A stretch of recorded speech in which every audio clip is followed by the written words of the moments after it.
Siempre gracia y paz de nuestro Señor Jesucristo para todos ustedes, amada familia en la fe. Siempre un gozo de nuevo estar con ustedes en la celebración de Jesucristo, que obviamente cada domingo llevamos a cabo en todas las casas del Señor, porque la iglesia es la casa del Dios viviente. Mis amados hermanos, en esta ocasión quisiera que me acompañaran al libro de Primera de Corintios y estudiaremos con la gracia de Dios esta escritura para que juntos el Señor nos enseñe acerca de la importancia de la Santa Cena, que es dado a la iglesia un hermoso medio de gracia, como lo es la oración, como es la reunión con los santos, la lectura de la palabra y todos los medios por los cuales la gracia que ha sido derramada en nuestros corazones en el día de nuestra salvación se mantiene y vivifica cada día por la sangre del mismo Cordero que murió y resucitó como tú y yo en Cristo nos ha sido dado. Dice las Sagradas Escrituras, Primera de Corintios 11, leo a partir del versículo 23. Y aclaro que uso la LBLA más que nada por la vejez, porque andar en los 66 y los ojos, pues me da más grande mi letra, y esta es la que cargo. Así que es mínima la diferencia realmente en el pasaje. Primera de Corintios 12, versículo 23, escrito está en la palabra de nuestro Dios. Porque yo recibí del Señor lo mismo que les he enseñado, que el Señor Jesús, la noche en que fue entregado, tomó pan y después de dar gracias lo partió y dijo: este es mi cuerpo que es para ustedes. Hagan esto en memoria de mí. De la misma manera tomó también la copa después de haber cenado, diciendo: esta copa es el nuevo pacto en mi sangre. Haced esto cuantas veces la bebáis en memoria de mí. Porque todas las veces que comáis este pan y bebáis esta copa, la muerte del Señor proclamáis hasta que Él venga. De manera que el que coma el pan o beba la copa del Señor indignamente, será culpable del cuerpo y de la sangre del Señor. Por tanto, examínese cada uno a sí mismo, y entonces coma del pan y beba de la copa. Porque el que come y bebe sin discernir correctamente el cuerpo del Señor, come y bebe juicio para sí. Por esta razón hay muchos débiles y enfermos entre vosotros, y muchos duermen. Pero si nos juzgáramos a nosotros mismos, no seríamos juzgados. Pero cuando somos juzgados, el Señor nos disciplina para que no seamos condenados con el mundo. Amén. Bendito Padre Celestial, te damos gracias por tu palabra y te damos gracias junto con ella nos has dado tu Santo Espíritu para escuchar de ti. En el nombre de Jesús te agradecemos poder llamarte Padre nuestro, y sabemos que lo hacemos solamente en los méritos de nuestro bendito Señor y Salvador, nuestro Rey Jesucristo, quien nos adquirió a precio de sangre. Sea hoy no solamente tu nombre exaltado por encima de tu pueblo, sino también esa intimidad de Padre que nos has concedido en Cristo por ser tus hijos, no solo tu pueblo.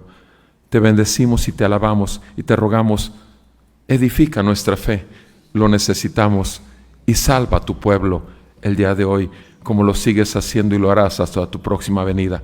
En el nombre de Jesús te lo pedimos, para gloria del Padre, en el nombre de Jesús. Amén y amén.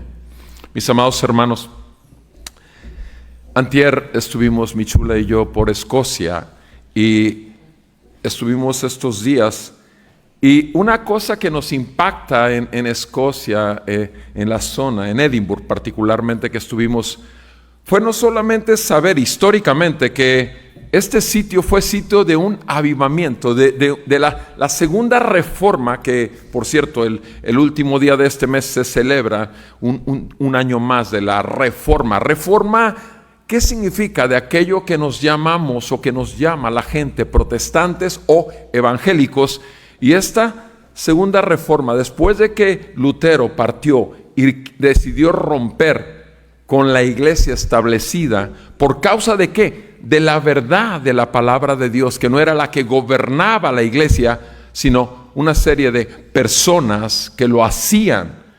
Y en esa ruptura y ese avivamiento o esa reforma que ocurrió en el sur, en Europa, después se fue al norte y fue precisamente en Escocia, Reino Unido, donde la explosión, pero particularmente Escocia. Entramos mi chula y yo a un templo donde pudimos ver los vitrales preciosos, las columnas, y en medio de ese templo precioso con su antigüedad de aquellos años, 1700, 1600, pero el detalle interesante es que no era un templo. Entramos y era un mercado. De hecho, yo tomé una foto donde se ve las características del templo y se ve la característica del mercado y lo subí al Facebook. Y dije, por un lado es una tristeza, pero es el ver que esto, que en lugar de haber sido mantenido con el fuego del Espíritu Santo derramado por la palabra de Dios en su iglesia, se convirtió en esto. Pero obviamente no podemos dejar de recordar también que nuestro Señor Jesús fue lo que encontró cuando llegó al templo, un mercado. Y lo que hizo fue volcar mesas. Y lo cierto, repito, lo cierto es esto, que el Señor sigue gobernando a su iglesia y sigue manteniéndola viva. No tendremos aquellos templos tan hermosos físicos, pero tenemos nuevos templos, porque en realidad el templo eres tú y soy yo. Por la gracia que hemos recibido en Cristo Jesús, cada uno de nosotros somos un templo vivo de la iglesia viva y somos una piedra en la iglesia que somos para el Señor, para la gloria de Dios. Yo sé, mis amados hermanos, que así como estamos en la iglesia en Tampico, en Tamaulipas, en México, así también lo estamos aquí y lo hemos estado en toda la iglesia. Hemos visto un despertar de la palabra del Señor, de su pueblo, a la palabra y al derramamiento de su Espíritu Santo en España, en las ciudades que hemos visto por un mes. Y mis amados, gracias a Dios por esta palabra, porque el contexto de esta palabra que acabo de leer es un apóstol Pablo que está muy preocupado por lo que está sucediendo en la iglesia en Corinto. El apóstol Pablo no quiere que esa iglesia en Corinto llegue a ser lo que acabo de mencionar, un simple mercado del evangelio, no. Él quiere que sea una iglesia viva. ¿Y en qué contexto está dando esta palabra? Él se encuentra con que en esa iglesia en Corinto, primera y segunda de Corintios, son una exhortación a la iglesia. Pablo es la única carta en donde les dice, ustedes son carnales. En 3 ocasiones en el segundo capítulo les habla a los cristianos como carnales. Pablo está reprendiéndoles en el amor del Señor y les dice, hermanos, a pesar de decirle carnales, les dice hermanos, y esto es misericordia. Los está considerando que a lo mejor andan más en su inmadurez que en lo que debería de estar sucediendo en sus vidas por la gracia que han recibido. Y en ese contexto lo dice, ¿por qué? Porque se encuentra que particularmente, no solamente que está llena de mucho pecado que se practica en la iglesia, sino que además uno de ellos es degradar la santidad de Dios. Porque la iglesia es santa como Dios es santo y es llamada a ser santificada. Este medio de gracia que es la Santa Cena es para santificarnos, purificarnos y seguir en nosotros manteniendo, repito, ese templo limpio y puro para que la gloria de Dios realmente sea manifiesta. Y lo que acabamos de leer, simplemente lean los 2 versículos anteriores. Yo leí a partir del versículo en Primera de Corintios 11, leí a partir del versículo 23. Pero lean ahora los últimos 3 versículos a partir del 20 para que vean el contexto en el que Pablo está hablando esto. Por tanto, dice en el versículo 20, cuando os reunís, ya no es para comer la cena del Señor, porque al comer cada uno toma primero su propia cena y uno pasa hambre y otro se embriaga. Versículo 22, ¿qué? ¿No tenéis casas para comer y beber? ¿O menospreciáis la iglesia de Dios y avergonzáis a los que nada tienen? ¿Qué os diré? ¿Os alabaré? En esto no los alabaré. Mis amados, los hombres y mujeres que tenían más recursos económicos en la iglesia de Corinto llegaban y tomaban la Santa Cena, agarraban todo el pan que podían y tomaban todo el vino que pudieran antes de que llegaran aquellos que tenían menos. Y exactamente lo acabamos de escuchar del apóstol Pablo. Esto era degradar totalmente algo sagrado, es un medio de gracia. Ahora quisiera que viéramos este pasaje en 3 aspectos para que pudiéramos recibir con la gracia de Dios de Él. El primer aspecto en cuanto a la Santa Cena del Señor que Pablo nos da es una enseñanza. La enseñanza la encontramos de los versículos 23 al 26, una enseñanza. Pero después, en el versículo 27 al 29, nos encontramos una advertencia. Una advertencia. Y por último, en la sección del versículo 30 al 32, nos encontramos un juicio. Un juicio. Veamos primero acerca de la enseñanza. ¿Qué es lo que el apóstol Pablo nos está enseñando, o qué es lo que el Espíritu Santo a través del apóstol Pablo nos está enseñando? Vean conmigo en el versículo 23. Dice la palabra del Señor: yo recibí del Señor lo mismo que os he enseñado. Estas son exactamente las palabras que usa el apóstol Pablo en 1 Corintios 15, los primeros 4 versículos. Pablo en 1 Corintios 15 habla de lo que es el Evangelio. Cristo vivió en una perfecta obediencia al Padre. Cristo murió en nuestro lugar en la cruz y Cristo resucitó al tercer día y lo hizo por pecadores. Y Pablo inicia 1 Corintios 15 de la misma manera. Lo que yo recibí es lo que yo les he enseñado. Y aquí lo está diciendo él: yo recibí del Señor. No es poca cosa, porque recordemos bien que Pablo, en la Santa Cena, en la última cena del Señor con sus discípulos, ¿acaso se encontraba ahí Pablo sentado junto con Pedro, Juan, Jacobo y Judas? Por supuesto que no. Por supuesto que no. Pero él lo recibió por revelación divina. El Señor mismo quiso revelarle y le dio la importancia que merece a este medio de gracia. Yo recibí del Señor lo mismo que os he enseñado. Entonces Pablo lo que quiere dar es lo que ha recibido. Y es lo que estamos nosotros escuchando. Dice que el Señor Jesús, la noche en que fue entregado, tomó pan y después de dar gracias lo partió y dijo. Ahora sí, Pablo se refiere a esa última cena donde estaba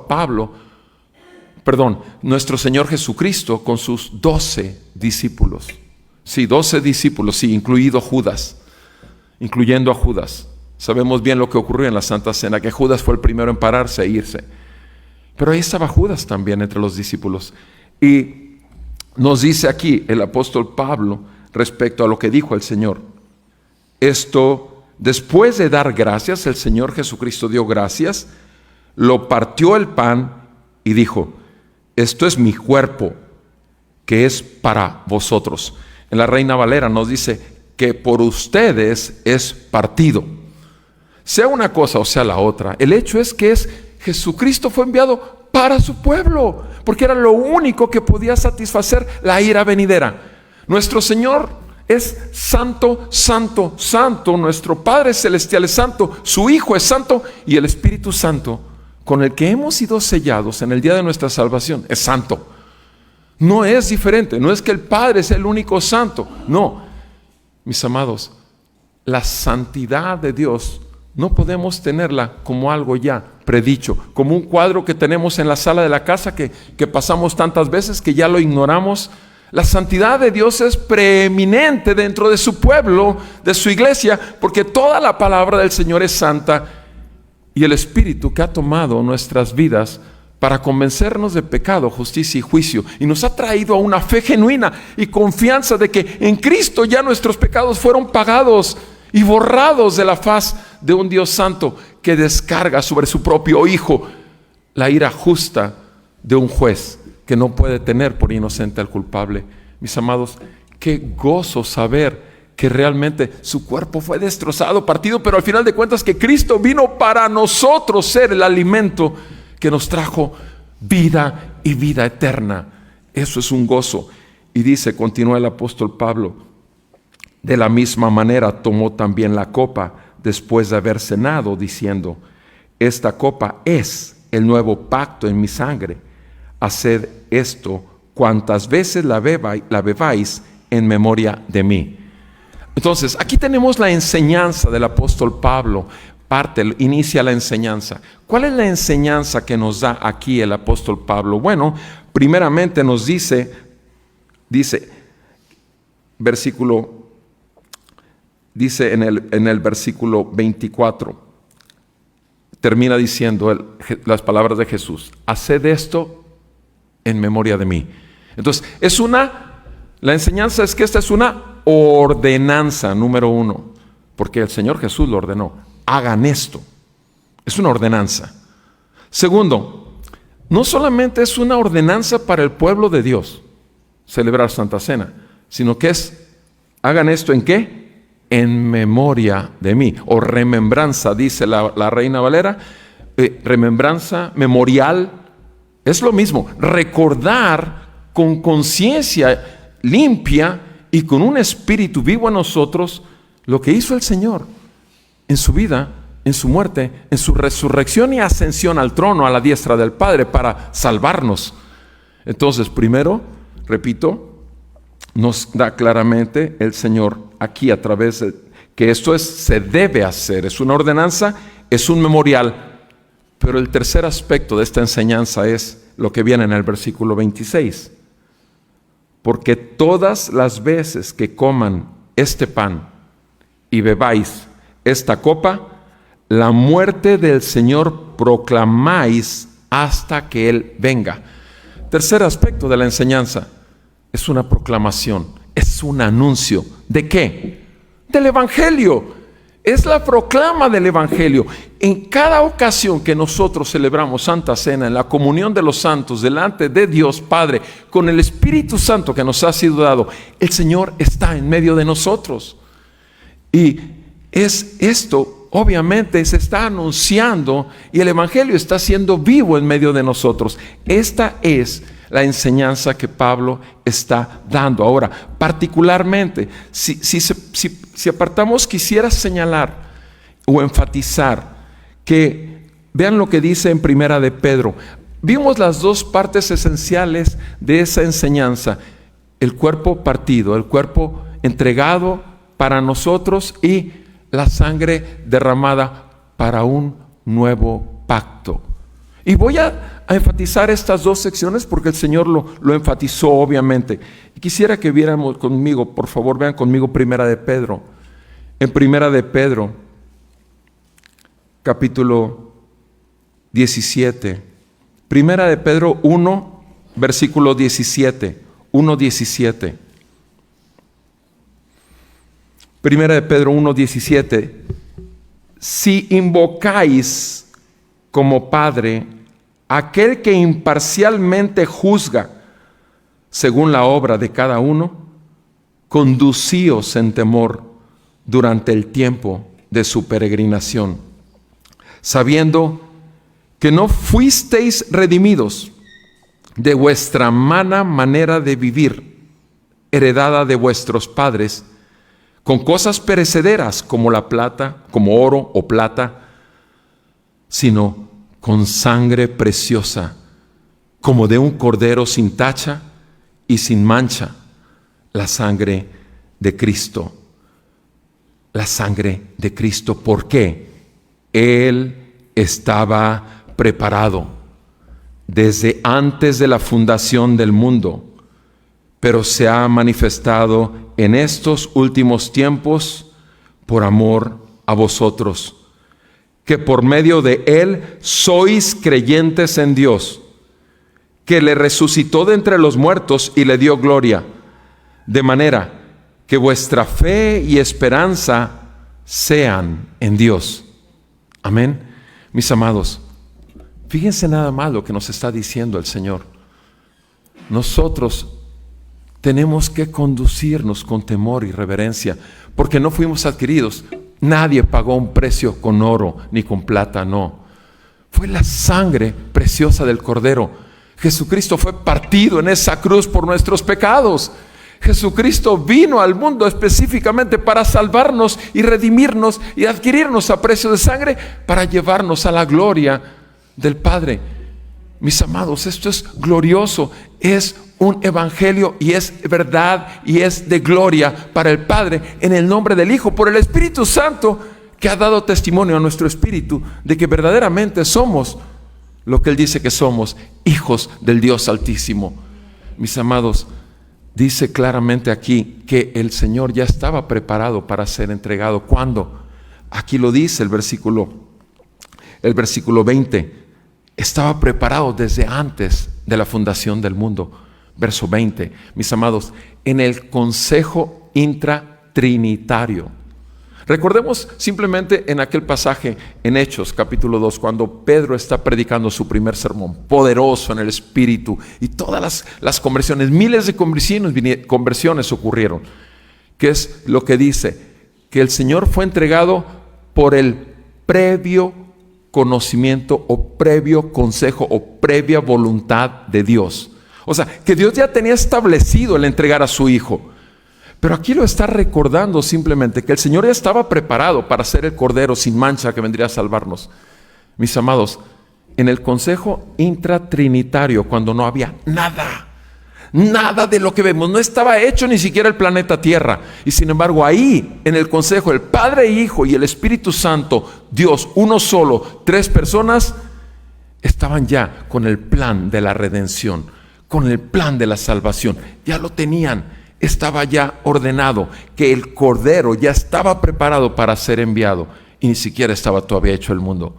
Qué grandioso Dios tenemos, que no solamente creó este mundo y después coronó el mundo con la corona de su creación, que era el hombre, Adán y Eva, hechos a su imagen y semejanza, cosa que no hay en la faz de la tierra nada igual. Y qué glorioso Dios tenemos, que aún a pesar de nuestra caída en Adán y Eva, en Génesis 3, sin embargo, Él nos dio, no solamente el primer Adán fracasó, sino que el segundo Adán, en Romanos 5 nos dice que es Jesucristo y que Él venció al pecado en obediencia total al Padre y murió sin pecado alguno, por tus pecados y por mis pecados. Porque no es posible para nosotros el limpiarnos de esta maldad. Es algo que cargamos y sin embargo es un misterio. Ser hijos de Dios y sin embargo tener que echar mano diariamente del Espíritu Santo, porque sabemos bien que pecamos.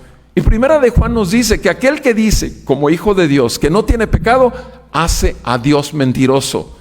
Pero bendito el Señor, que en su gracia y misericordia nueva cada mañana nos concede una y otra vez el venir a Él por los méritos de nuestro Salvador Jesucristo. Mis amados, el cuerpo de Cristo ya estaba preparado. Él estaba preparado para venir a salvarnos y Él lo hizo. Ahora, lo cierto es, eso habla respecto al cuerpo, que toda la ira de un Dios justo y santo, que tiene que descargar y no puede tener por inocente al culpable, solo la está descargando sobre su propio Hijo, que no tenía pecado. Pero ¿qué es lo que nos dice Isaías 53?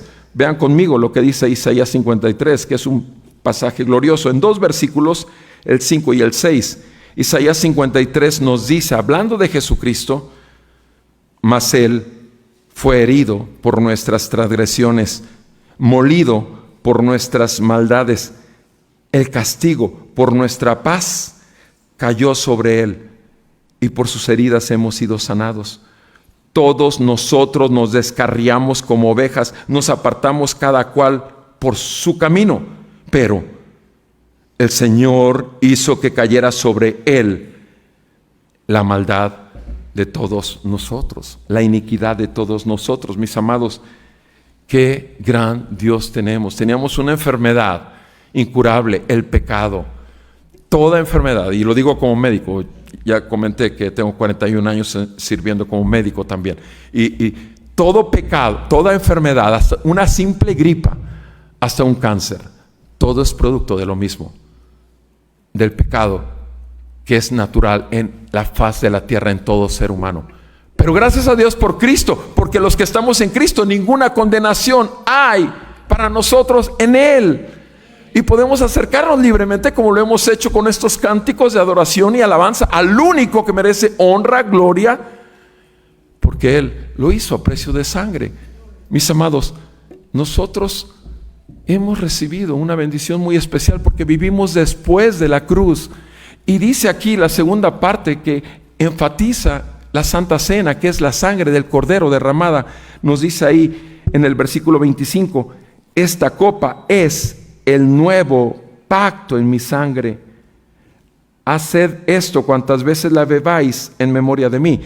Mis amados, la sangre del nuevo pacto es el nuevo pacto. ¿Dónde empezó este nuevo pacto? Y obviamente podemos decir, sí, en Cristo. Mis amados, vamos más atrás que Cristo, porque Cristo desde el primer versículo aparece en la Biblia hasta el último versículo de la Biblia. Siempre, toda la Biblia habla de Jesucristo y del reino de Dios en la tierra por Él.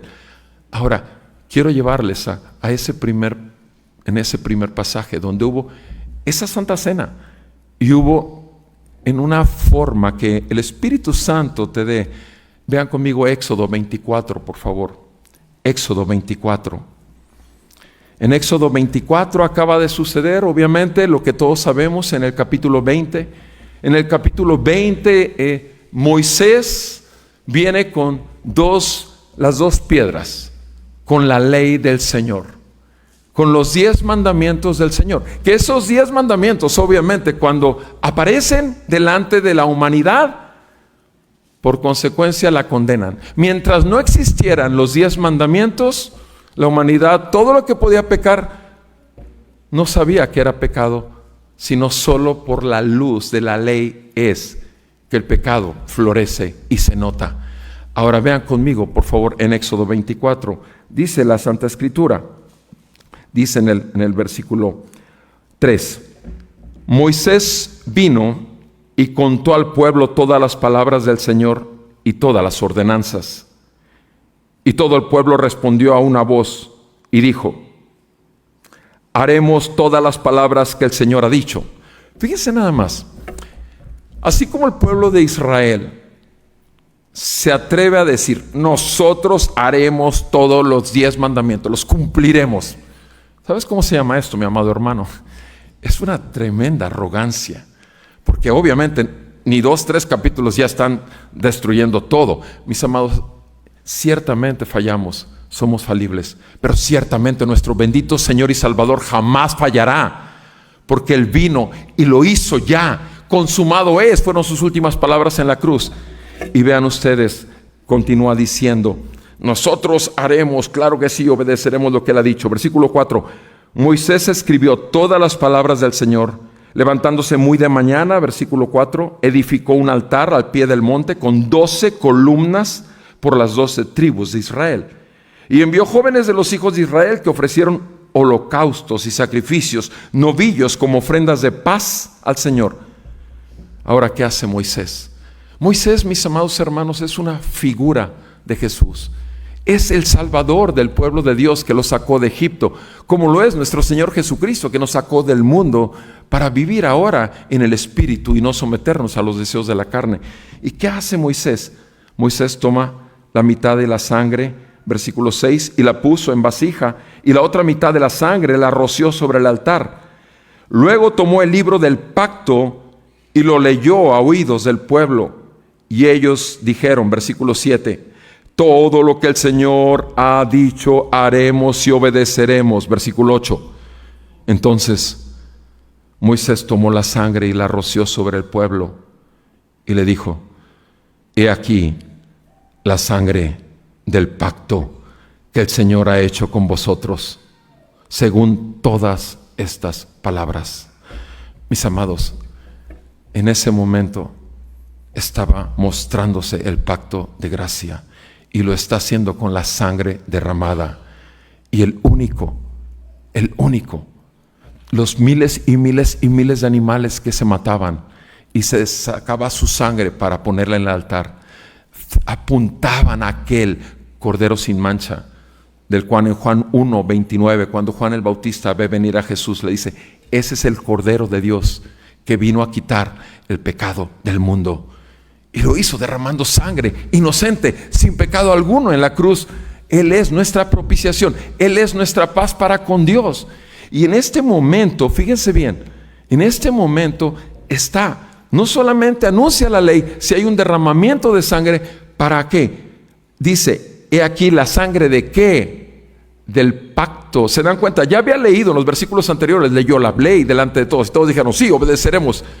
Pero al mismo tiempo de la ley, ¿qué fue lo que le dio a este pueblo? ¿A quiénes? A las 12 tribus de Israel, al pueblo de Dios, le dio la sangre del pacto, que obviamente iba a ser un sí y amén en Jesucristo después. Mis amados, ¿por qué? Porque solo Dios sabe bien que la ley nos encerró a todos bajo pecado. ¿Para qué? Para que todos pudiésemos también ir, en tanto que nos es el llamado, venir a Él y no rehuir al llamado de Dios, al arrepentimiento y a la fe, confiando en que la sangre de Cristo tiene el poder para limpiarnos de nuestros pecados pasados, presentes y futuros. Ciertamente algunos de nosotros, y lo digo en forma personal, algunos de nosotros cuando nos es revelado el Evangelio, decimos, y ese fue mi caso, no es posible, yo no puedo aceptar que Jesucristo haya pagado por los míos. Yo no sé si fue tu caso, mi amado hermano, pero esto sucedió hace 32 años. Y yo nada más simplemente sé que el Señor lo hizo porque estoy parado aquí por su pura misericordia, que tengo nueva cada mañana, y su abundante gracia, que ha sido demasiada, solo por mi Señor, tu Señor, mi Salvador, tu Salvador, y aquel que perdona todos nuestros pecados por la sangre derramada en la cruz, sangre del nuevo pacto. Ahí vean lo que dice en el versículo 9. Subió Moisés con Aarón, Nadab y Abiú, estamos en Éxodo 24, y 70 de los ancianos, y vieron al Dios de Israel. Y debajo de sus pies, quiero que vean esta escena en el 10, porque es una visión del cielo.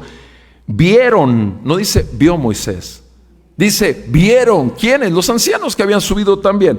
Vieron al Dios de Israel, y debajo de sus pies había como un embaldosado de zafiro, tan claro como el mismo cielo. Ahora vean el versículo 11. Es glorioso el versículo 11. Mas él no extendió su mano. ¿Contra quién? Contra los príncipes de los hijos. Ahora vean el versículo 1 y 2. En el mismo capítulo en donde estamos leyendo. Vean el versículo 1 y 2 de ese mismo capítulo. Dios dijo a Moisés, sube hacia el Señor, tú y Aarón, Nadab y Abiú, y 70 de los ancianos de Israel, y adoraréis, ¿qué? Desde lejos. Sin embargo, ¿quién se acercará? ¿Quién lo verá? Moisés se acercará solo al Señor, y ellos no se acercarán, ni el pueblo subirá con él. Porque Dios es santo, y en tanto que nosotros no lo somos por nosotros mismos, seríamos consumidos inmediatamente. Es gran misericordia que el día de hoy estemos aquí y el techo está ahí. Y como lo dijo bien nuestro pastor, estamos con salud, estamos vivos, estamos con todos los medios suficientes que el Señor ha querido darnos por gracia. Pero qué hermoso es la aclaración que hace el versículo 11. Él no extendió su mano contra los príncipes. O sea, Dios no los destruyó. ¿Por qué? Porque había un nuevo pacto ya establecido. El pacto en el que tú y yo estamos ahora. Ve conmigo, por favor, a Jeremías 31, para que una vez más confirmes en Jeremías 31 ese nuevo pacto. Esto, mi amado hermano, es lo que nos debe de llenar continuamente de un gozo y un agradecimiento. Jeremías capítulo 31, versículo 31. Muy fácil aprender, 31.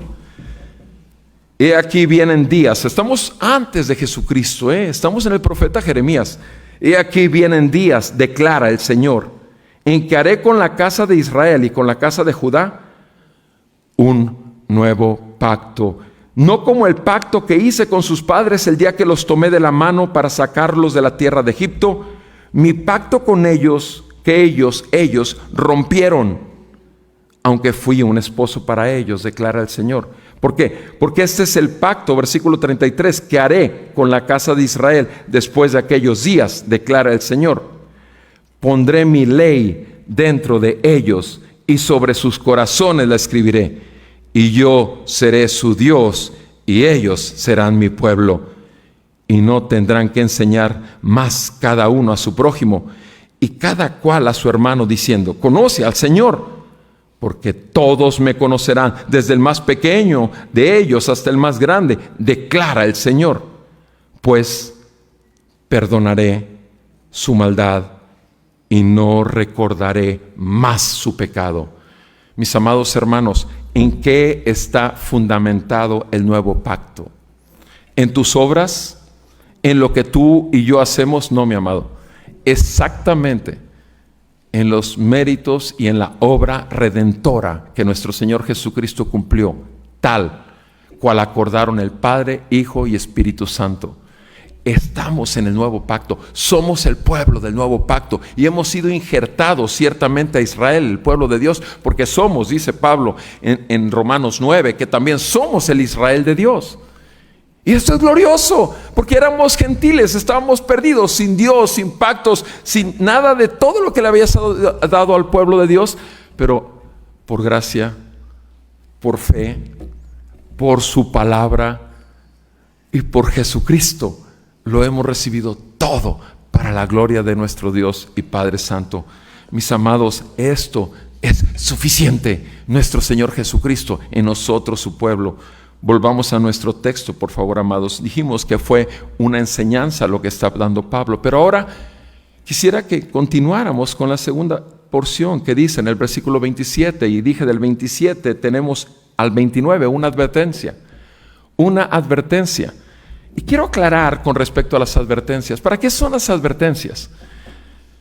Cuando ves un anuncio en la carretera que hay un deslave de la montaña que continúa, o cuando hay una curva sinuosa y estás en momentos de hielo, las advertencias no son para que te ocurra eso, son para que te cuides y que no ocurra eso. Es una protección. La advertencia siempre será una protección. La advertencia no es una amenaza, es muy diferente la amenaza. Es una advertencia, viene de la misma misericordia y del trono de la gracia de nuestro Señor Jesucristo. Y debemos tomarlo como lo que es. Es una muestra de su gracia, esta advertencia. Y ahora escuchemos lo que dice la advertencia del Señor en el versículo 27. De manera que, cuando dice de manera que el versículo, quiere decir que tomemos en cuenta lo que acabamos de ver. El cuerpo y la sangre del Cordero y el nuevo pacto. Eso es lo que tenemos que tener en cuenta para esto que viene. De manera que el que coma el pan o beba la copa indignamente, como que hace referencia a lo que acababa de decir con respecto a los corintios, ¿no? Que se ponían unas borracheras con el vino que iba a ser para la Santa Cena, y el pan se lo comían rápido para que no comieran los pobres. Lo leímos ahí en el texto. Entonces, esto es precisamente por el contexto, porque ese mismo contexto, mi amado, no debemos de dejar de ver que Dios es santo, que el Espíritu Santo que nos ha dado y con el cual nos ha sellado para el día de la salvación es santo, y que el Hijo es santo. Y cuando estamos en medio celebrando y que el Señor está en medio de su pueblo, nosotros tenemos que hacerlos como dice aquí, de manera que el que coma el pan o coma o beba la copa indignamente. Entonces, ¿cómo podemos tomar el pan y la copa? De manera digna. Ok, está bien. Ahora, ¿a qué me refiero cuando hablo de manera digna? ¿Somos dignos por nosotros mismos de tener una relación con el Padre? Bajo ninguna circunstancia. Somos indignos, somos pecadores, Dios es santo. Pero en Cristo Jesús hemos sido hechos dignos. Hemos sido adoptados hijos de Él. Mis amados, es así como nos acercamos a la mesa. ¿Por qué? Porque lo hacemos con la dignidad de Jesucristo, el Hijo de Dios, quien se humilló hasta lo sumo, hasta la muerte de cruz, y ascendió hasta su trono a la diestra del Padre. En esa dignidad de Cristo es que tú y yo nos presentamos a la mesa. Por eso, el que coma el pan o beba la copa indignamente, ignorando, repito, de esto que acabamos de escuchar en la enseñanza de Pablo, ese hombre o esa mujer será culpable del cuerpo y de la sangre del Señor.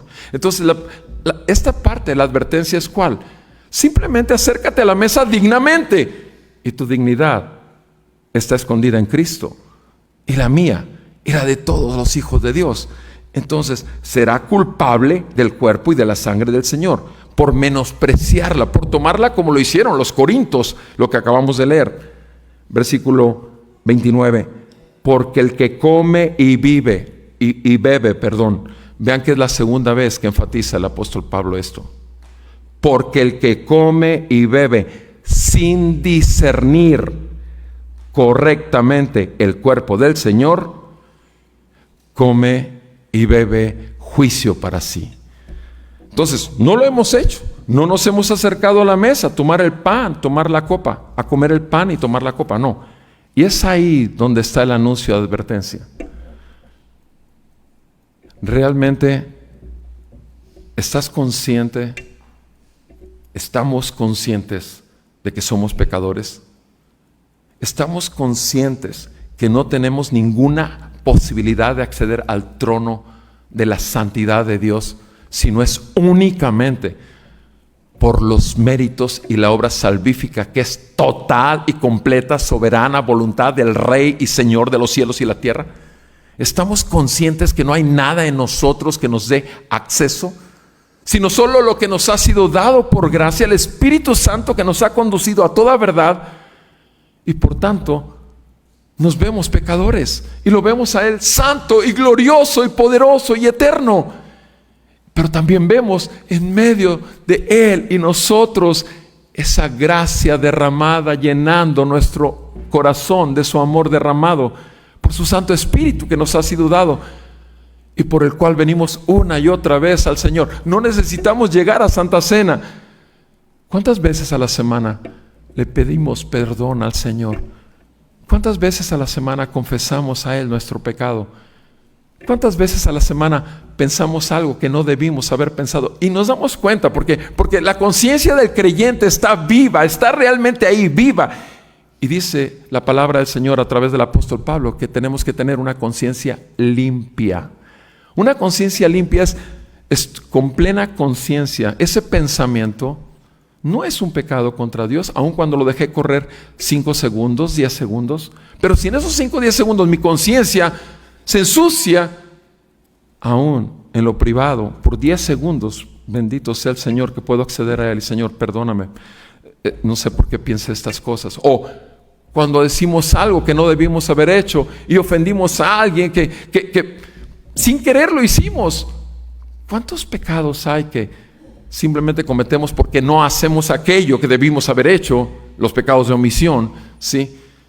Pero hay tantas clases. Porque somos humanos, mis amados hermanos. No hemos todavía llegado a ser lo que hemos de ser. Pero el Señor lo prometió que lo haría. Y nos llevaría a su gloria. Y nos daría un cuerpo glorificado. Mis amados, diariamente confesemos al Señor nuestros pecados. Porque dice 1 de Juan 1:9. ¿Sabes el versículo? 1 de Juan 1:9. Si confesamos al Señor nuestros pecados, Él es fiel y justo para perdonarnos y librarnos de toda maldad. Ciertamente en la confesión y reconocimiento delante de la santidad de Dios, que no solamente está ahí en los cielos, sino está aquí en el interior de tu vida y de mi vida. Ahí estamos viviendo en el temor de Dios, con reverencia a Él y conscientes de que podemos confesar nuestro pecado en donde quiera que estemos, en el carro, en la oficina, donde quiera que andemos, en tanto que el Espíritu Santo nos haga ver nuestro pecado. Dejemos de hablarle errores, equivocaciones, fallas. Como hermanos en la fe, realmente hablemos y pongámosle a las cosas el nombre que el Señor le puso. El pecado mora en mí. Y si quieres leer con mucho detenimiento Romanos 7, lo puedes leer para que te des cuenta que Pablo batallaba igual que tú y que yo batallamos con el pecado. Y no podemos decir que no tenemos pecado, porque como dice 1 de Juan, hacemos a Dios mentiroso. Lo único que podemos gloriarnos es en la cruz, que por la gracia de Dios somos salvos y que todos nuestros pecados podemos llegar a Él y confesarlos. Y el Señor nos perdonará como lo promete. Si confiesas tus pecados, Él es fiel y justo para perdonarte y librarte de toda maldad. Obviamente librarte de toda maldad es la gracia que el Señor concede con un fruto de arrepentimiento después. Pero lo primero que hay que hacer es confesar nuestra maldad. Repito, mis amados hermanos, esta advertencia es para no menospreciarla. ¿Quién debe tomar la Santa Cena? O mejor dicho, ¿a quién le es dado el tomar la Santa Cena? Primeramente, debe ser alguien que ya tuvo conciencia de pecado, incredulidad, justicia. Solamente Cristo es mi justicia y juicio. Satanás ya no tiene ninguna control y autoridad sobre mi vida por el Espíritu Santo. Es una persona que ha venido en arrepentimiento y ha confiado. La fe genuina, salvífica. La fe viene por el oír y el oír por la palabra de Dios. Y ha venido en arrepentimiento y fe a su Salvador y a sus brazos. Y ha encontrado el amor de Dios derramado en su propia vida. Y es un gozo que nada y te lo arrebatará.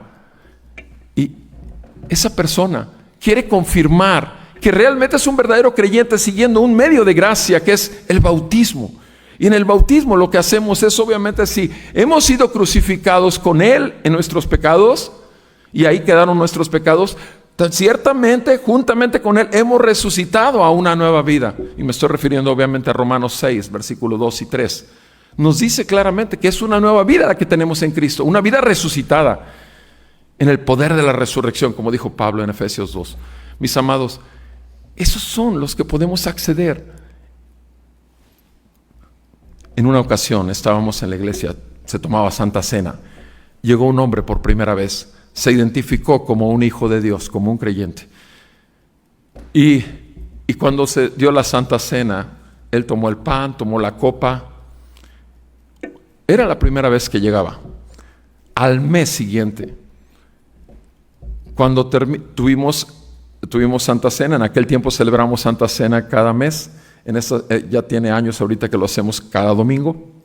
Y cuando este hombre el siguiente mes hubo Santa Cena y no la tomó. Y cuando terminó la reunión y salimos, se acercó a mí, pero iba con un pavor. Y me dijo: pastor, yo tomé la Santa Cena el domingo pasado y tengo mucho miedo que pase, porque rompí las advertencias y puedo tener las consecuencias, que es el juicio que ahorita hemos de analizar. Y yo le dije: mi amado hermano, bendito sea el nombre de nuestro Señor Jesucristo que te lo reveló, porque hace un mes tú ya estabas muerto en tus delitos y pecados y no podías morir más de lo que ya estás muerto. Pero ahora, en este mes, yo no sé en qué momento el Señor resplandeció con su gracia y te llamó al arrepentimiento y a la fe. Y es por eso que ahorita, con temor y reverencia, ni siquiera quisiste tomarlo. Mi amado, si tú ya confesaste tus pecados, si tú ya estás bautizado en el Señor, quieres confirma tu llamado al arrepentimiento con un bautismo. Y si ya estás como un verdadero creyente, que tú mismo lo tienes la conciencia delante de un Dios santo y justo, y lo has confirmado por el bautismo, tienes acceso, porque no vamos a llegar a la mesa por nuestros propios méritos, sino con la dignidad que Jesucristo nos ha concedido. Y eso es glorioso, porque solo al pueblo de Dios se le da el sentarse a la mesa de Dios. Nuestro Señor Jesucristo en Marcos, cuando habla de la Santa Cena, dice: esta es la última vez y estoy viendo ya pronto cuando voy a celebrarlo nuevamente en el reino de Dios. Mis amados, esto es glorioso. Esta es la advertencia. La advertencia es simplemente tomar la Santa Cena con esa dignidad, verdaderamente, de ser un hijo de Dios, confirmado como hijo de Dios en arrepentimiento y fe, y por el bautismo, y tiene acceso a la mesa del Señor.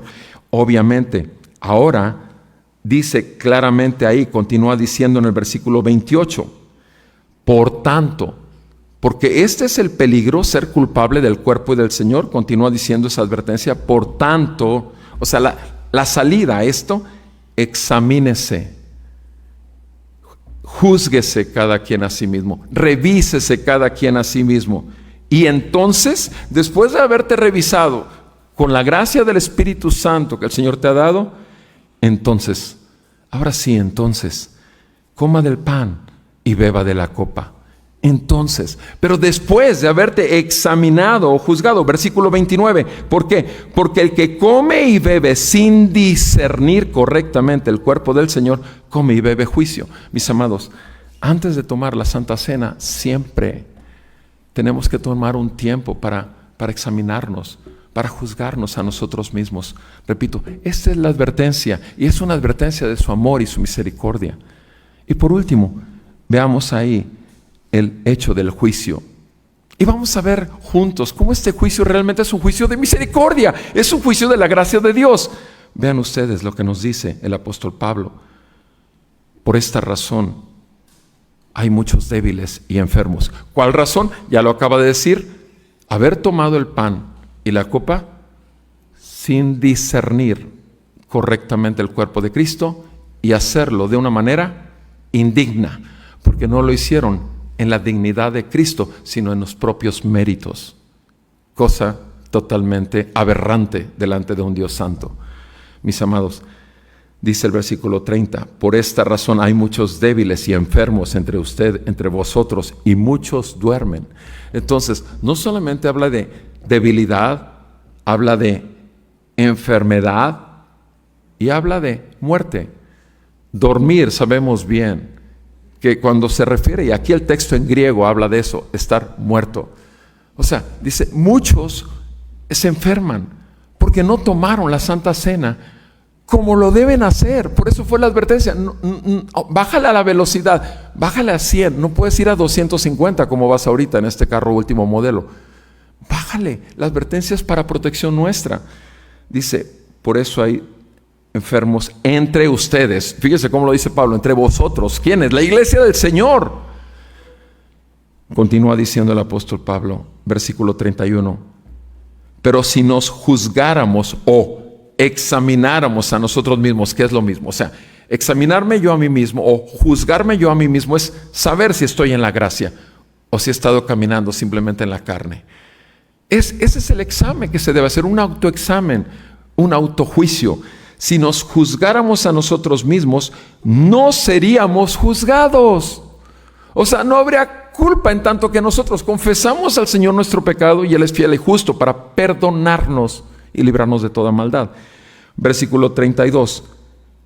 Pero cuando somos juzgados, o sea, si no nos juzgamos a nosotros mismos, cuando somos juzgados, ¿el Señor qué? ¿Cómo ejerce ese juicio? Dice aquí, el Señor nos disciplina. ¿Para qué? ¿Cuál es la finalidad última de enfermar a un hijo de Dios, ponerlo débil o aún quitarle la vida? ¿Cuál es la finalidad última? Sí, salvación. Salvación de su alma. Salvación eterna. O sea, aquí lo está diciendo claramente. Si nosotros nos juzgáramos, no seríamos juzgados. Versículo 32. Pero cuando somos juzgados, el Señor nos castiga o el Señor nos disciplina. ¿Para qué? Para que no suframos la condenación eterna. Porque ya Cristo nos libró de eso. Cristo nos libró ya de toda condenación. Ninguna condenación hay para los que están en Cristo, y obviamente el diablo te puede venir y decir una y otra vez, pero el Espíritu Santo te va a dar la paz con Dios por medio de Jesucristo. Versículo 33. Así que, hermanos míos, cuando se reúnen para comer, espérense unos a otros. Mis amados, quisiera cerrar esta porción de la Escritura, esta última juicio que les digo que es por misericordia de Dios, para no ser condenados con el mundo. Déjenme hablarles en 31 años de servir al Señor. He visto gente y puedo dar testimonio de hermanos en la fe que me tocó vivir con ellos, conocerlos en la iglesia y ver que se seguían y se mantenían en pecado. O sea, una y otra vez recurrentemente volvían, pero la cosa es que, cuento nada más un caso, que fui a su casa, no pertenecía a nuestra congregación, pero un hermano que conocí en otro lado y por años y fuimos muy cercanos. De hecho, su esposa actualmente es miembro de la congregación, la viuda. Y fui con este hombre que para mí era mi hermano y le dije, vengo, obviamente como tantas veces he hablado contigo, otras veces había ido con otro hermano y llorado juntos suplicándole que se volviera al Señor. Y este hermano le hablamos, yo le hablé, ahora fui solo, Y le hablé y le mostré versículos de la Biblia. Él me dijo, mira, ya sé. De hecho, él había estudiado en un seminario. Él sabía hebreo y griego. Dice, hebreo y griego, la Biblia dice otra cosa. No, yo estoy libre de pecado. Y entonces me dio pasajes. Entonces yo le di un solo pasaje. Y con ese pasaje le dije, a ver, y no pudo romper, que ahí estaba su pecado. Y hablé con él y lo exhorté una vez más, y lo abracé y les digo algo. Este hombre iba a dejar su mujer la siguiente semana, ya tenía planeado irse con alguien que había conocido por redes sociales, y la cosa es que al día siguiente este hombre amanece muerto. Ahora me dice su viuda, después nos dijo, porque esto ya sucedió hace algunos años, ella dice, ¿verdad que nos vamos a encontrar con mi marido?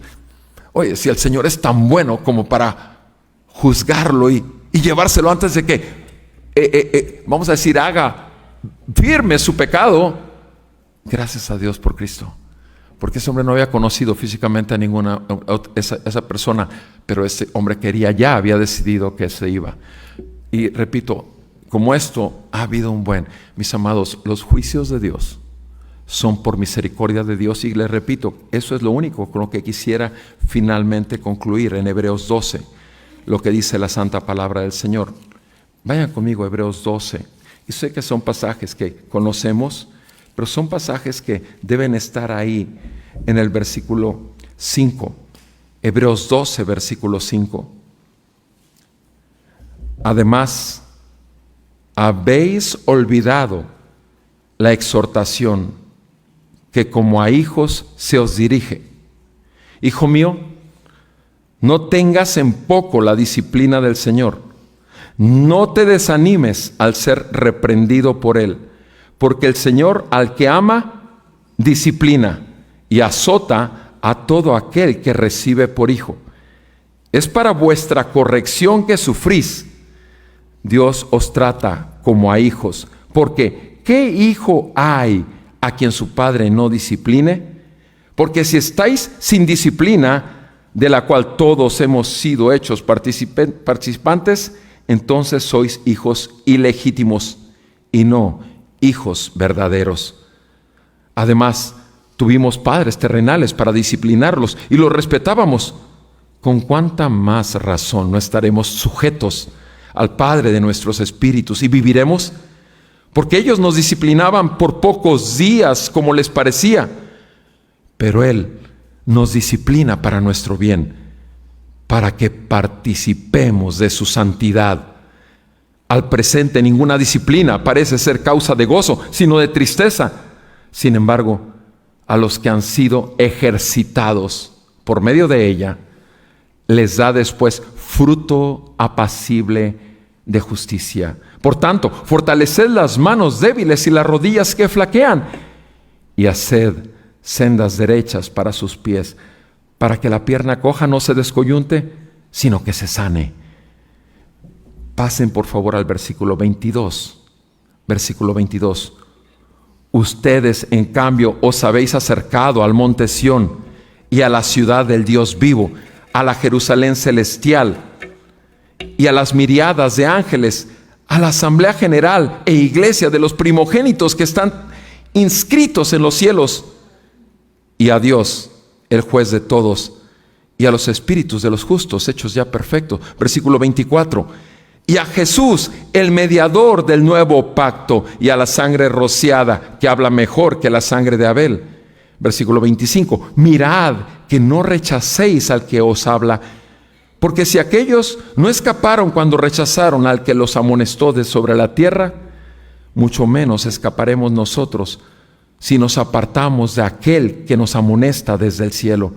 Su voz hizo temblar entonces la tierra, pero ahora Él ha prometido diciendo, aún una vez más, yo haré temblar no solamente la tierra, sino también el cielo. Y esta expresión, aún una vez más, indica la remoción de las cosas movibles como las cosas creadas, a fin de que permanezcan las cosas que son inconmovibles, por lo cual puesto que recibimos un reino que es inconmovible, demostremos gratitud mediante la cual ofrezcamos a Dios un servicio aceptable, con temor y reverencia, porque nuestro Dios es fuego consumidor. Amén. Mis amados, bendito fuego consumidor que consume nuestro pecado. Bendito Espíritu Santo que está para redarguirnos.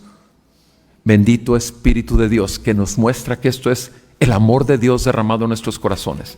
Y bendito sea el Señor que ha puesto este medio de gracia para por medio del cual tú y yo podamos vivir y buscar continuamente la santidad en el temor de Dios. ¿Por qué? Porque sin santidad nadie verá a Dios. Oremos. Amado Señor, te damos gracias por tu palabra y te damos gracias por tu Espíritu Santo. Pero más te damos gracias por Cristo, porque sin Jesucristo no podríamos darte estas gracias. Y lo hacemos por el Espíritu, porque te adoramos en espíritu y en verdad. Gracias por tu verdad que hemos escuchado. Gracias que tu verdad nos fortalece y nos anima y nos consuela. Gracias que todos nuestros pecados, pasados, presentes y futuros, han sido lavados por la sangre del Cordero Santo y tenemos libre acceso al trono de la gracia. Ahora, Padre, sigue santificándonos, sigue vivificando a tu iglesia, sigue fortaleciendo estos templos vivos y llenándolos de tu gloria, para que el mundo pueda ver que somos la luz del mundo y la sal de la tierra. En el nombre de Jesús, Padre, reprende toda mentira del diablo sobre nuestros pensamientos. Arranca toda condenación vana que ha puesto en nosotros para no acercarnos a ti libremente por la sangre de Cristo. Cristo resucitó y reina y gobierna y está en medio de nosotros. Y te damos gracias porque tuyo es el reino, tuyo el poder y siempre tuya la gloria. En Cristo Jesús. Amén y amén.